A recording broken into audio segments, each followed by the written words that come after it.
제가 지난주일 설교를 회당에서 새로운 집으로라는 제목으로 말씀을 전했습니다. 예수님께서 회당에서 나와서 더러운 귀신 들린 사람을 만나 더러운 마음과 영을 꾸짖어 주시고 그 사람에게서 더러운 마음을 쫓아내신 다음에 회당을 나와 새로운 집으로 들어가셨다까지 제가 말씀을 드렸는데, 그래서 지난 시간에 이어 그럼 그 새로운 집에 들어간 우리 그리스도인이 어떤 삶을 살아내야 할 것인가를 좀 생각해보며 이 시간 은혜를 좀 나눠보고자 합니다. 초대교회 모습도 그랬고, 한국에 처음 복음이 전파되어 한국에 처음 기독교인들도 그랬고, 정말 기독교인답게 행동하고 또 많은 사람들에게 본이 됐습니다. 그러다가 이제 기독교가 소수 집단이 아니라 다수 집단이 되면서부터 기독교인들이 가졌던 품격마저 오히려 잃어버리는 그런 모순된 현상이 나타나게 됐다는 말씀입니다.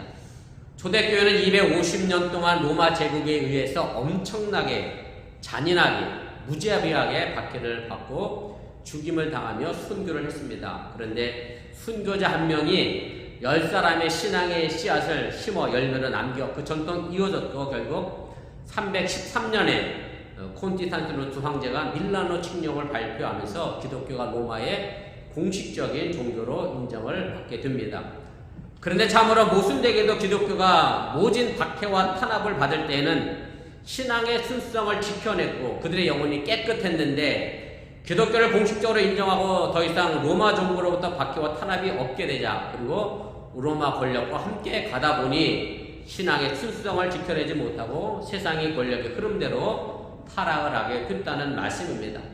그래서 기독교의 신앙의 순수성을 지키기 위하여 그때부터 수도원 운동이 생겨나게 되고 사막에 나가서 보행하며 이제 수도사들이 생겨나기를 시작을 했습니다.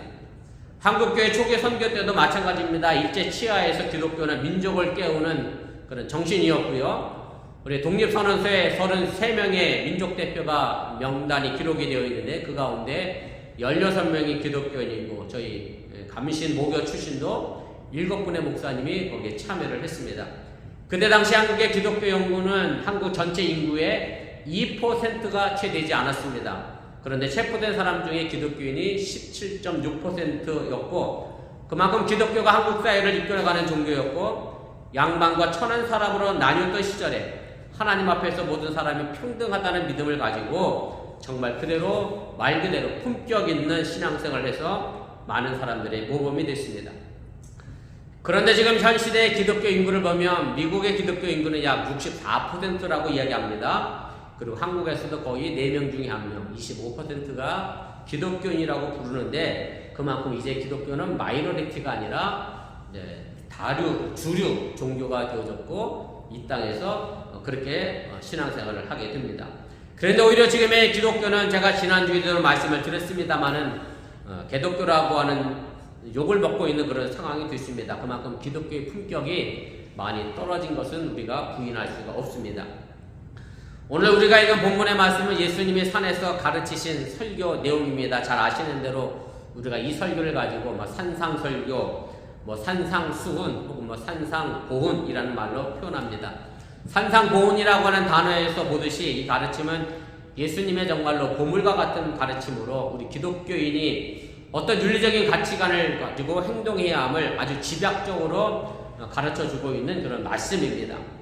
여러분들이 아시는 것처럼 가장 먼저 나오는 것이 팔복에 관한 말씀이고, 그 뒤를 이어 예수님 우리에게 세상의 소금과 빛이 되라 하셨고, 그러면서 마태복음 5장 20절에 보면 이렇게 말씀합니다. 내가 너희에게 이르노니 너희 의가 서기관과 바리새인보다 더 낫지 못하면 결코 천국에 들어가지 못하리라, 이렇게 말씀합니다. 그런데 물론 이 부분에서 우리가 중요하고 깊게 생각해 봐야 할 것이 있는데, 그럼 서기관들과 바리새인들이 정말로 하나님의 뜻과 계명을 잘 지켰느냐 하는 겁니다. 그 사람들보다 더 나은 의를 우리가 가져야 한다고 했는데, 그럼 그 사람들은 어떻게 신앙생활을 했느냐를 우리가 살펴볼 필요가 있다라고 하는 얘기입니다. 아시는 것처럼 바리새인들은 겉으로는 보기에는 매우 정교하게 하나님의 말씀을 지키는 것 같았습니다마는 사실은 하나님의 뜻을 제한하거나 왜곡하는 일을 했습니다. 실제적인 예를 하나 든다라고 하면 마태복음 23장 23절 예수님께서 서기관과 바리새인들을 저주하시면서 하신 말씀의 내용인데, 화 있을진저 외식하는 서기관들과 바리새인들이여, 너희가 박하와 회양과 근체의 11조는 들이되 율법에 더 중한 바 정의와 국률과 믿음은 버렸도다. 오늘 바리새인들이 11조를 들었던 품목을 보면 박하와 회양과 근체라고 합니다. 박하, 회양은 향신료고요. 근체는 말 그대로 풀채소입니다. 그런데 구약 성경의 11조에 관련된 항목에 보면 향신료와 채소에는 11조를 드리라고 하는 말은 없습니다. 사실은 11조 품목의 대상이 아닙니다. 그럼에도 불구하고 바리새인들은 그것까지, 요즘식으로 얘기하면 그럴 수도 있겠네요. 오버타임을 하셨는데 여러분들이 받았어. 아니면 세배를 했는데 아들이 용돈을 세뱃돈을 받았어. 그럼 그 세뱃돈을 11조 해야 되냐 말아야 되냐, 이런 이제 문제가 생기겠죠. 이런 식이죠. 그런데 바리새인들은 자신들의 세뱃돈을, 세뱃돈이 아니라 11조를 너무 잘한다는 걸 보여주고 싶어서 항목에도 없는 11조를 드렸는데, 근데 이제 문제는 예수님이 지적하신 것이 있는데, 이보다 더 중요한 것이 있는데, 정의와 긍휼과 믿음이라고 하는 겁니다. 그래서 여기서 말하는 너희 의는 바리새인들처럼 그럴듯한 논리와 편의에 따라서 하나님의 계명을 제한하거나 왜곡해서는 안 된다라고 하는 얘기고, 제자들이 가져야 할 더 나은 의가 무엇인지 이제 구체적인 실제적인 예를 5장 21절에서부터 6개의 대림 명제로 설명을 해 주십니다. 오늘 본문이 포함된 이 6개의 대림 명제 시작은 이렇게 됩니다. 너희는 전에는 이렇게 들었는데 그렇게 하지 말고 나는 이제 너희에게 이렇게 새로운 계명을 준다라는 말씀으로 6개의 항목을 얘기를 하게 됩니다. 예수님은 이것을 통해서 제자들이 지켜야 할 온전한 하나님의 뜻이 무엇인지를 구체적으로 이제 설명을 하시게 됩니다. 그런데 예수님의 이 말씀을 읽어보면 과연 이 말씀을 지킬 수 있는 사람이 있을까 하는 의구심이 들 정도로 지켜내기 어려운 말씀들이 가득 차 있습니다. 그래서 종교개혁을 일으켰던 마틴 루터조차도 산상수훈의 말씀은 우리가 지킬 수 없는 말씀이다. 이 산상수훈의 말씀을 읽어보면 그냥 우리는 죄인이구나, 이걸 깨닫게 하는 기능이지 우리 사람은 그 말씀을 지킬 수 없다라고 할 정도로 그 산상수훈의 말씀은 우리가 지켜내기가 참 어렵습니다. 두 번째 대림명제 가운데 이런 말씀이 있잖아요. 이제 간음에 관련된 얘기를 하시면서 예수님이 뭐라 했죠? 눈으로 죄를 지으면 어떻게 하라 그랬죠? 눈을 빼라 그랬잖아요. 자, 그 다음 나오는 게 이거거든요. 마태복음 5장 30절. 만일 네 오른손이 너를 실족하게 하거든 찍어내버리라. 네 백체 중 하나가 없어지고 온몸이 지옥에 던져지지 않는 것이 유익하니라. 눈 빼고 손 자르고 발 자르고. 사실 이렇게 다 했으면 저나 여러분들이나 우리 몸에 남아있는 지체가 몇 개나 남아있겠어요? 이거대로 지키는 분 계세요? 오늘 내가 손으로 누구 때렸네. 에이, 하나님 죄송합니다 하고 딱 잘라. 이게 사실 이거거든요.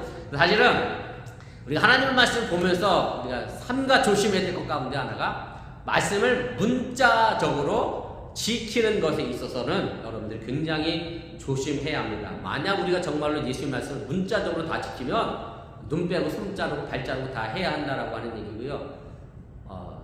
간혹 이런 목사님들 계세요. 아니, 여러분들 중에도 간혹 그런 신앙이 하는 사람들이 있어요. 저도 가끔 만나는데 저는 선지 해장국을 안 먹습니다. 입맛에 안 맞아서 안 먹는 거는 뭐라고 안 그러는데 그분들이 대부분 뭐 이렇게 얘기하시냐면 성경에 핏째 먹지 말라 그래서 저는 선지 해장국을 안 먹습니다. 이렇게 문자적으로 성경을 지키면요, 얼마나 잘 지켜내겠어요. 우리가 그렇게 지켜낼 수 없습니다. 사실은 핏째 먹지 말라고 하는 것은 하나님이 또 다른 의미가 있어 그렇게 말씀하신 것이, 지금 이 시대에 우리가 선지자 먹지 말라고 하는 하나님이 그 말씀을 계명을 주신 것은 결코 아니라는 거 여러분들 오해가 없으시기를 바랍니다. 그래서 성경을 읽을 때마다 구약이든 신약이든 왜 이 말씀을 주셨는지 그 상황을 생각해 보며 이 시대에 그럼 나는 어떻게 적용을 해야 할 것인가, 2000년 전보다 더 오래전에 기록된 성경책을 문자 그대로 이 시대에 받아들이면 큰 문제가 생길 수 있다는 그런 말씀입니다. 오늘 본문에 예수님이 알려주시는 6개의 대림명제 가운데 5번째 해당하는 것으로 남에게 복수하는 것에 대한 말씀의 내용입니다. 그러면서 예수님이 가장 먼저 38절에 구약성경을 인용하시게 되는데, 이것이 구약성경 출애굽기 21장 24절, 그 다음에 레위기 24장 20절, 신명기 19장 21절에 나와 있는 내용인데 이렇게 되어 있습니다. 눈은 눈으로, 이는 이로. 이렇게 돼 있는 내용인데요. 이것은 뭐 성경이 아니더라도 여러분들이 이미 다 많이 들어보셨을 그런 내용이고, 이걸 가지고 우리가 탈리오의 법칙이라고 얘기합니다. 그리고 함무라비 법전 속에도 있기 때문에 일명 뭐 함무라비 법전이라고도 얘기를 하고 법칙이라고도 얘기하는데, 우리말로 굳이 번역을 하자면 동해 보복법, 같은 피해를 받았으면 같은 피해로 갚아주라라고 하는 그런 얘기입니다. 지금 이 시대에 이것도 생각해보면 이해가 안 되는 법일 수도 있습니다. 그 누군가가 나에게 팔을 하나 잘랐으면 나도 가서 팔을 잘라야 하는 그런 상황인데, 이것은 그때 당시 고대 사회 속에서 보복을 개인적으로 할 수 있도록 그렇게 만들어 놓은 건데, 사실은 이 보복하는 게요, 보복의 악순환을 끊어내기 위하여 이 법이 주어졌다고 하는 원래 취지를 여러분들이 기억하시면 좋겠습니다. 무슨 얘기냐면, 여러분들에게 만약 누군가가 여러분들의 눈을 다치게 했어요. 그래서 한쪽 눈이 안 보여. 그럼 상대방에게 여러분들이 갚아주겠다 그러면 일반적으로 내가 그 사람이 복수했다라면 어떤 생각이 들어요? 한눈 갖고 속이 차겠어요? 아니지. 두 눈을 다 망가뜨리든지. 더 심하게 많은 사람은 그런 사람은 뭐 해야 돼요? 죽여야 된다 이렇게 얘기하잖아요. 그래서 사실은 복수라는 게 내가 당한 걸 똑같이 줘서 사람이 마음이 만족하지 못합니다. 한 대 맞았으면 최소 두 대는 때려야 내가 속이 시원하지. 나 한 대 맞고 걔 한 대 때리면 복수가 안 되잖아. 막 두 대, 세 대. 그러면 보복이 어떻게 되겠어요? 계속 악순환이 되어 갑니다. 그래서 사실은 이 탈리오의 법칙은 보복의 악순환을 끊기 위한 것이고, 조금 더 얘기하면 가해자도 인격이 있다는 것을 이야기해 주는 법칙이 바로 이 법칙입니다. 그래서 과도한 복수를 하지 않도록 사회 질서를 지켜나가기 위하여 눈은 눈으로 이는 이라는 그런 법칙이 고대 사회에 적용이 됩니다. 예수님 역시 이 법의 취지를 살리고자 복수를 정당화하는 것으로 오인할까봐 눈은 이로 갚으라 말씀을 이야기하면서 이렇게 얘기합니다. 이 보복의 악순환은 우리가 끊어내야 된다. 그런데 예수님은 그렇게 하지 말고 오히려 38절에 나는 너에게 이르노니 악한 자를 대적하지 말아라. 네가 눈 한 대 쳐맞았으면 가서 눈 한 대 때리지 말고 악한 사람에게 대적하지 말라. 이렇게 말씀하시면서 나오는 말씀이 오른쪽 뺨을 맞으면 왼뺨도 돌려대고 속옷 달라는 사람에게 겉옷도 주고 억지로 오리를 가자 그러는데 심리까지 가주라. 이렇게 말씀을 합니다. 전통적으로 예수님의 이 말씀은 악한 사람을 대적하지 말고 하나님의 은혜와 사랑으로 선한 마음을 가지고 악한 사람을 이기라는 말씀으로 해석을 해왔습니다. 이런 사랑의 마음이 사실은 보복의 악순환을 끊어내는 것이고요. 사실 이렇게 행동하는 것이 한 대 맞았고 한 대 치는 것보다 더 큰 용기와 지혜와 능력이 필요하다고 하는 사실을 여러분들이 믿으시기를 바랍니다.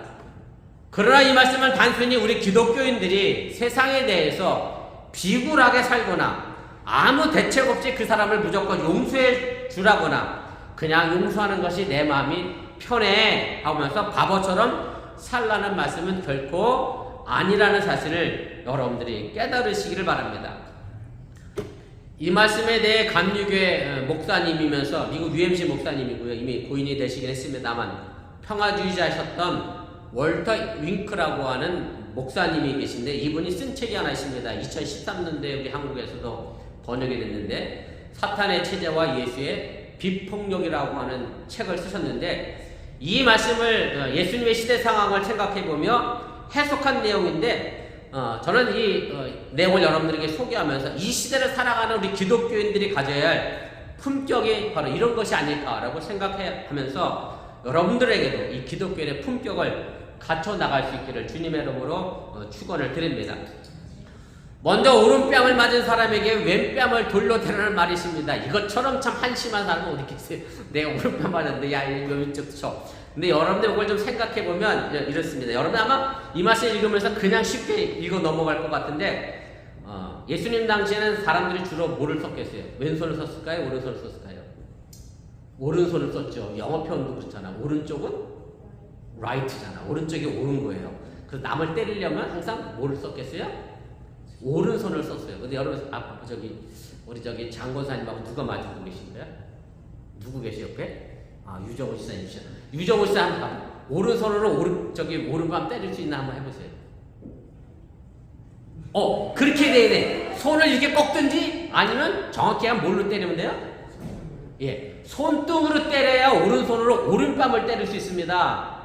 오른뺨을 때리려고 하면 오른손으로 손등 외에는 방법이 없어요. 사실은 지금도 그렇지만 그 옛날에 손등으로 그 누군가의 오른뺨을 때렸다는 얘기는 그에게 상처를 주려고 때리는 거겠어요? 싸우자고 때리는 거겠어요? 그럼 왜 오른손으로 오른쪽 손등으로 상대방의 오른쪽을 때리겠어요? 무슨 의미가 있겠어요? 손등으로 때리는 건 그 사람의 마음에 모욕을 주기 위하여 손등으로 때리는 겁니다. 그래서 오른손으로 오른쪽 뺨을 때릴 수 있는 것을 손등으로 때리는데, 그래서 사실은 유대인들에게서는 같은 계층에는 절대로 손등으로 상대방을 때리지 않습니다. 못하게 막았습니다. 왜냐하면 엄청난 벌금이 주어지게 됩니다.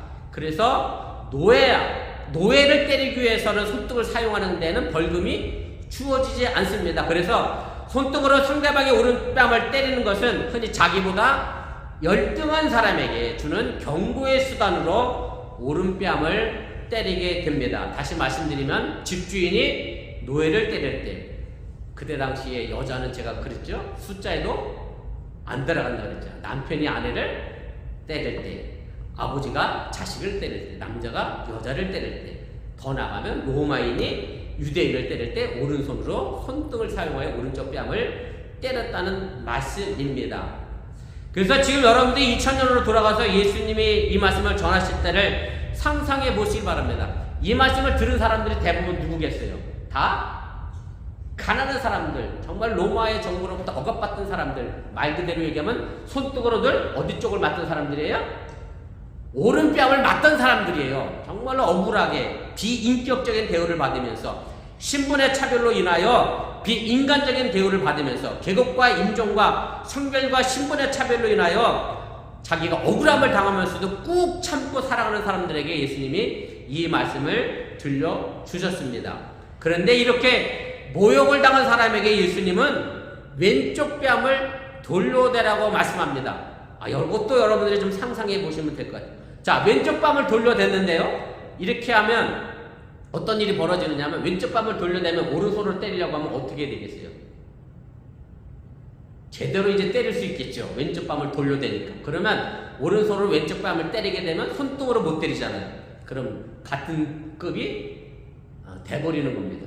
높은 사람이 손등으로 못 때리고 오른손으로 때리면 맞는 하나 때리는 하나 뭐가 됐어요?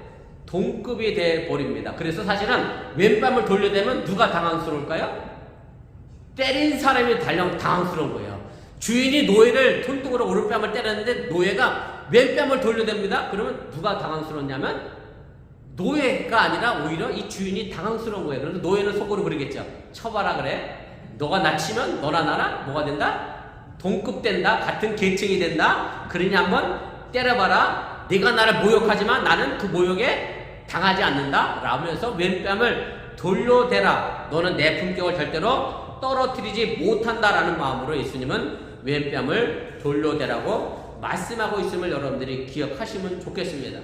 이렇게 억압하는 사람에게 대하여 비인간적인 힘을 빼앗을 수 있는 방법은 바로 왼뺨을 돌려대는 방법밖에 없었다라고 하는 얘기입니다. 그렇지 않으면 한 대 맞고 아이고 주인님 제가 잘못했습니다. 꼬리 내리고 그냥 가는 거죠. 여자들은 남편한테 맞고 그래 남편이 하늘 일이 나 맞아도 싸고 그러면서 그냥 가는 거예요. 이런 상황이 생기게 된다라고 하는 얘기입니다.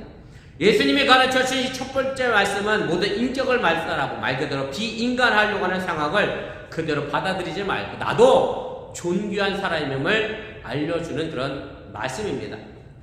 자, 두 번째로 속옷을 달라는 사람에게 예수님이 겉옷까지 벗어주라고 말씀합니다. 이것은 법정에서 일어나는 사건입니다. 누군가가 겉옷 때문에 재판을 걸었던 거예요. 속옷을 달라고 재판을 걸었던 거예요. 오늘 본문에 보면 이렇게 되어 있습니다.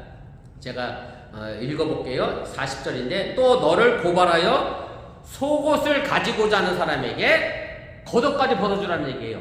근데 왜 고소해서 속옷을 달라고 그랬을까? 이왕 그죠? 여러분 생각해 본 적 있어요? 아니 멀쩡한 겉옷 놔두고 왜 안에 있는 속옷을 달라고 고소를 했을까? 우리가 이것을 좀 생각해 볼 필요가 있습니다. 그때 당시 가난한 사람이 저당을 잡히고 돈을 빌릴 수 있는 방법은 뭐밖에 없었느냐면 겉옷밖에 없었습니다. 가지고 있는 전 재산이 바로 겉옷이었기 때문에, 아주 중요한 옷이었기 때문에 겉옷밖에 저당 잡힐 것이 없었습니다. 그래서 출애굽기 22장 26절에 보면 이런 말씀이 있어요. 내가 만일 이웃의 옷을 전당 잡거든 해가 지기 전에 그에게 돌려줘라. 가난한 사람이 옷을 맡기고 돈을 빌려갔어요. 그런데 돈 많은 사람이 저녁 때 되면 그 겉옷을 어떻게 주라고 그랬어요? 다시 돌려주라는 거예요. 왜 돌려주라고 그랬느냐면 이때 당시에 하나님도 참 내가 보면 참 위대하신 것 같아요. 유대인들이 대단한 것 같아요. 27절에 그 이유가 이렇게 돼 있어요. 그것이 유일한 옷이라. 그것이 그의 알몸을 가릴 옷인즉 그가 무엇을 입고 자겠느냐. 그가 내게 부르짖으면 내가 들으니 나는 자비로운 자임이니라. 가난한 유대인들에게 있어서 이 겉옷은 저녁에는 뭐가 됐느냐면 이불이 됐습니다. 그래서 가난한 사람도 최소한 뭐는 덮고 자게 하는 게 자비를 베푸는 거예요? 이불을 덮고 자게 하는 게 자비를 베푸는 거고, 그게 하나님이 원하시는 삶의 모습입니다. 신명기에서는요, 아예 과부의 옷은 저당 잡지도 말라고 했습니다. 왜냐하면 이것이 하나님 보시기에 잘하는 일이라고 말씀을 했습니다. 그래서 겉옷을 담보로 내놓고 돈을 빌린 사람은 그때 당시 가장 가난한 사람입니다. 겉옷밖에 저당 잡힐 게 없는 사람입니다. 그래서 겉옷이라도 저당 잡히고 자식 식구 먹여 살리려고 돈을 빌렸습니다. 그런데 갚을 돈이 당연히 없겠죠. 돈을 빌려준 사람이 돈을 받고 싶은데 방법이 없습니다. 그래서 고소를 합니다. 겉옷은 못 달라고 하니까 뭘 달라고 고소를 했겠어요? 속옷 달라고 고소한 겁니다. 내가 돈 못 받으니 속옷이라도 받아서 내 돈을 갚게 만들겠다라고 하면서 속옷 달라고 고소를 했습니다. 그런데 예수님은 속옷 달라는 사람에게 모두 벗어줘라, 겉옷까지 벗어줘라. 법정에서 겉옷까지 벗어줬어요. 속옷도 뺏겼어요. 그리고 법정에서 나와서 집에 갑니다. 이 가난한 사람이 어떻게 하고 갔겠어요? 네? 어떻게 하고 갔겠어요? 지금처럼 옷이 많은 세상인가? 우리 집사람도 맨날 옷장 쭉 걸려있는데, 아유, 오늘 교회 가는데 입을 옷이 없네. 이 사람들은 겉옷도 하나밖에 없는 사람이 속옷마저 뺏겼어. 그러면 집에 뭘 어떻게 걷겠어? 알몸으로 나간 거예요. 그러면 돈 빌려준 부자는 한 손에는 겉옷, 한 손에는 속옷 들고 법정을 나가요. 자, 누가 욕먹을 것 같아요? 돈 안 갚은 가난한 사람이 욕먹을까요? 아니요. 알몸으로 만든 그 부자를 더 부끄럽게 만드는 것이 이 시대의 상황이었습니다. 사실 여러분들도 마찬가지일 거 아니에요. 지금 이 시대, 야, 지가 돈도 있는데 속옷도 뺏었더니 겉옷까지 뺏어갖고 저렇게 살아서 저 자린고비 갈아 마셔도 시원치 않은 사람, 이런 식으로 가난한 사람 편을 들지 절대로 돈 빌려 부자 편을 들지 않는다라고 하는 얘기입니다. 벗은 사람보다 그 사람을 벌거 벗긴 사람에게 더 부끄러움을 주는 것은 그 부끄러움을 똑똑히 보고 남의 것을 빼앗는 것에 대하여 회개하라 말씀하고 있음을 여러분들이 이해하시면 되겠습니다. 예수님의 이 말씀은 경제적 평등을 위한 말씀으로 가난한 사람들에게 인권이 있고 인간의 존엄을 지킬 권리가 있음을 알려주는 그런 말씀이기도 합니다. 마지막으로 억지로 오리를 걸어가는 사람에게 십리를 걸어가 주라 라고 하는 말씀인데, 이것은 로마 군인들에게 강제로 붙들려서 짐을 지고 가는 상황을 이야기합니다. 여러분들이 잘 아시는 것처럼 예수님이 골고다 언덕에 십자가 지고 올라갈 때 로마 군인이 예수님 못 지고 올라가니까 누구에게 십자가를 대신 지겠죠? 구레네 사람 시몬을 잡아다가 예수님 대신 십자가를 지고 올라가게 했습니다. 로마 군인들은 점령지에서, 식민지에서 그럴 권한이 있었습니다. 그래서 아무나 억지로 붙들고 내가 짐 지고 가기 싫으니까 식민지 사람을 노예처럼 부려먹었다는 거예요. 그런데 로마 군인이 그걸 너무 많이 부려먹으니까 사람들이 마음속에 어떤 마음을 품겠어요? 로마 군인들?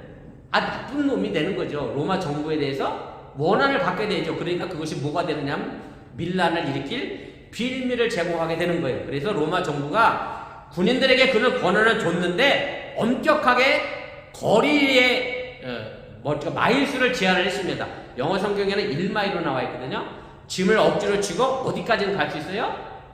1마일까지 가게 만들었는데 그 1마일이 넘어가면 누구한테 오히려 회가 가느냐면 로마 군인이 억지로 강제로 일을 시켰기 때문에 로마 정부로부터 군인으로서의 자격을 박탈당하든지 아니면 더 많은 벌금을 배상하게끔 로마법이 엄격했기 때문에 그래서 로마 군인에게는 1마일만 걸어갈 수 있는 권한이 주어졌습니다. 그런데 억지로 붙들린 사람이 로마 군인의 짐을 지고 갑니다. 1마일 다 갔어요. 그럼 이 사람이 짐을 내려놔야 되잖아요. 근데 이 사람이 이런 승빈이하고 승환이하고 냉장고를 들고 집으로 갔다는데 승빈이가 억지로 로마 군인한테 작동했어. 어휴 괜찮습니다. 저 힘이 좋습니다. 승빈이가 저기 수련회 가서도 물 2박스를 혼자 막 범벅 빠져 들어와. 우리 교회에서 승빈이가 힘이 제일 셀 것 같아. 어휴 목사님 저 괜찮아요? 막 더 들 거 없나요? 막 이러시더라고요. 그러니까 이 사람이 그런 거예요. 어휴 로마군이 1마일 가면 되는데 어휴 나 힘이 더 있어. 나 더 갈게. 2마일까지 갈게. 막 가요. 그럼 그때부터 누가 당황스럽죠? 로마 군이 당황스러운 거예요. 왜냐면 군법을 어긴 거예요. 더 가면 자기에게 더 큰 피해가 오게 됩니다. 아마 억지로 뺏어서라도 이 로마 군인이 그 사람한테 짐을 뺏어서 자기가 짐을 다시 지고 갔을 겁니다. 힘이 없는 사람이 억압에 맞서는 방법은 이 방법밖에 없었습니다. 그래서 오늘 예수님께서 하신 이 말씀의 해석은 사실은 그동안 20년 동안 아무도 이렇게 그때 상황을 생각해보면 말씀을 해석해 한 사람이 없었습니다. 어떻게 보면 전체 인류 역사 속에서 일찍이 억압받는 사람들에게 도전하기 위해서 뺨을 돌려대거나 법정에서 옷을 벗고 알몸으로 나가거나 혹은 등짐을 지고 2배나 더 지고 가면서 로마 군인을 위태롭게 하는 것이라고 해석한 사람은 월터 잉크 목사님이 처음이었고 그리고 그 시대 이후에 많은 목사님들이 이 해석에 대해서 공감하며 예수님이 그래 무턱대고 그저께 있는 바보처럼 용서해주는 사람이 아니라 더 품격 있게 이 억압받는 세상 속에서 어떻게 행동하는가를 우리에게 알려주는 말씀으로 해석을 하게 됩니다. 이 성경 구절은 그저 예수님 폭력에 대해 기독교인들이 비폭력으로 대하는 것만을 가르치는 것은 아닙니다. 우리가 잊지 말아야 될 것은 뭐냐면 예수님은 비폭력을 말씀하신 거지 비폭력, 무저항을 말씀하신 것이 아니라는 사실입니다. 무저항은 아무것도 하지 않는 겁니다. 예수님 폭력 앞에서 저항하되 폭력을 쓰지 않고 정당하게 저항하라고 우리에게 가르쳐주고 있음을 깨달으시길 바랍니다. 역사적으로 이런 일은 많이 있습니다. 우리나라가 일제치하에서 1919년 3월 1일에 비폭력 만세 운동을 했습니다. 이 영향을 받은 간디도 인도의 독립을 위하여 영국과 저항 운동을 하게 됩니다. 간디에게서 유명한 행진이 있습니다. 소금 행진이라는 것이 있는데요. 영국이 인도를 지배하면서 소금을 영국의 독점으로 삼았습니다. 그리고 값싼 인도인의 노동력을 통해서 인도 바다에서 소금을 생산하면서 거기에 높은 세금을 붙여서 인도인들에게 팔았습니다. 간디는 소금은 누구의 것이다? 인도 바다에서 나와서 인도 사람이 소금을 만들었는데 거기에 인도 사람이 세금을 내고 가져가니 얼마나 이게 불합리하겠어요. 그래서 소금은 인도 것이다 라고 하면서 그때부터 소금 행진을 시작하게 됩니다. 간디는 1930년 3월 13일 78명의 일원과 함께 인도를 동쪽에서 서쪽으로 가로지르면서 380km를 걸어갑니다. 78명이 시작된 이 걸음은 수만 명의 사람으로 모였고 영국 군인들은 예수 믿는 영국 군인들은 이 행진을 막으려고 총칼을 들이대고 때립니다. 첫째 줄이 맞으면 둘째 줄이 앞으로 나갑니다. 둘째 줄이 맞으면 셋째 줄이 앞으로 나갑니다. 그렇게 380km를 걸어서 이제 서쪽 해안까지 가게 되는데 그래서 체포된 사람이 6만 명이었고 320명이 부상을 당했고 2명이 목숨을 잃었습니다. 이 길은 기독교인이 영국군이 막았습니다. 매를 맞으며 그 두 줄이 나가는 이런 상황을 보며 누가 더 기독교인처럼 보이겠습니까? 영국 군인이 기독교인처럼 보입니까? 아니면 인도 사람 간디가 기독교인처럼 보이겠습니까? 인도를 지배했던 영국이 간디의 품격 앞에서 손들 수밖에 없었고 결국 그 소금은 다시 인도인에게 돌아가게 됐습니다. 자신을 폭력적으로 지배하고 있는 영국을 대적하는 마음이 아니라 국률의 마음으로 봤다는 얘기입니다. 그리고 그 간디의 소금 행진은 어디로 연결되느냐면 몽고메리에서 그대로 재현이 됩니다. 아시는 대로 1955년 12월 5일 몽고메리의 흑인 교회들은 버스를 타지 않고 직장까지, 대학생은 학교까지, 학생들은 학교까지 걸어서 행진합니다. 버스 거부 운동을 벌였습니다. 누군가가 우리를 보고 믿는 사람들이 왜 다 그 모양이냐 하거든 예수님의 오늘 이 말씀을 여러분들 마음속에 깊이 생각해 보시길 바랍니다.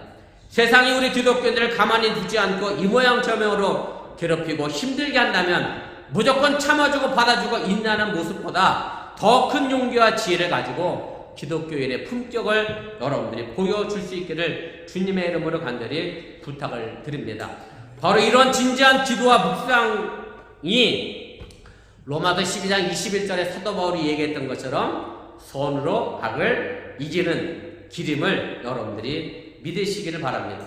그렇다고 해서 나는 선하고 너는 악하다는 식으로 세상에 대해서 독선을 가지지 마시기를 바랍니다. 예수님은 우리에게 하나님의 사랑을 가지고 세상을 품으라고 그렇게 말씀을 해 주셨습니다.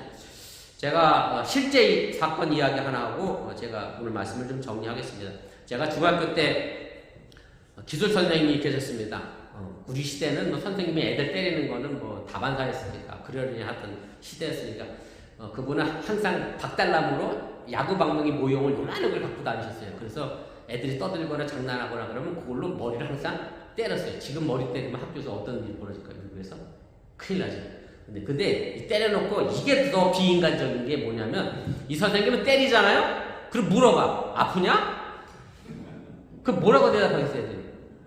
아프지. 엄청 아파요. 저도 맞아봤거든. 박달나무 야구 방망이 엄청 아프거든요. 그래서 아픕니다. 그러면 또 때려. 그럼 이제 학생이 고민이 되지. 아프다 그랬으니까 맞았으니까 그리고 또 물어봐. 아프냐? 그럼 이제 뭐라고 대답하겠어요? 안 아파요. 그래. 그러면 안 아파? 그럼 또 때려. 이게 아프다도 맞고 안 아프다고 맞네?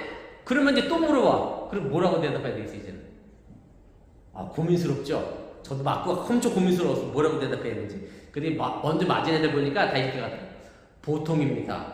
그러면 이제 안 때리는 거야. 그래서 제가 속으로도 사실 그랬어요. 선생님이 애들한테 저런 걸 가르치시나 하면 어린 마음 저도 그런 생각을 품었는데 내가 그 친구 이름 잊어먹지도 않아. 박형준이라는 친구가 있었는데 나는 목사들이었고 걔는 그냥 교회를 열심히 다니는 애인데 얘가 그 선생님한테 붙들렸어요. 그래서 때렸어. 한대. 아프냐? 아픕니다. 또 때렸어. 그럼 뭐라고 그래야 되지? 보통입니다. 그래 안 맞을 거 아니야. 앞에 경험을 했으니까. 근데 때렸는데 얘는 또 아프대. 또 때렸어. 아프대. 이제 난 속으로는 저런 미련한 친구를 봤나? 근데 얘는 자기 양심상 아픈가? 아픈 거야. 계속 때렸어. 그러니까 선생님이 야구방망이 두고서 뭘 때렸겠어 이제는. 손으로 진짜 말 그대로 뺨을 때렸어요. 그런데 얘는 계속 뭐랄까? 아프다. 누가 이겼겠어요? 선생님이 졌어 결국.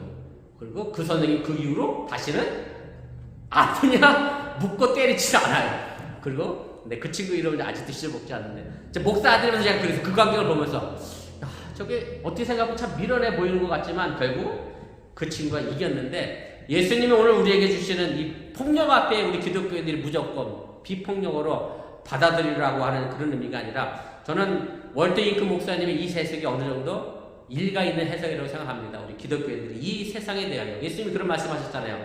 뱀처럼 지혜롭고 양처럼 순전하라 말씀했던 것처럼 정말로 깊이 생각하시고 이 사회 속에서 기독교인으로서 내가 어떤 품격을 가지고 살아갈 것인가를 생각해보는 저와 여러분들 되어줄 수 있기를 주님의 이름으로 축원을 드립니다.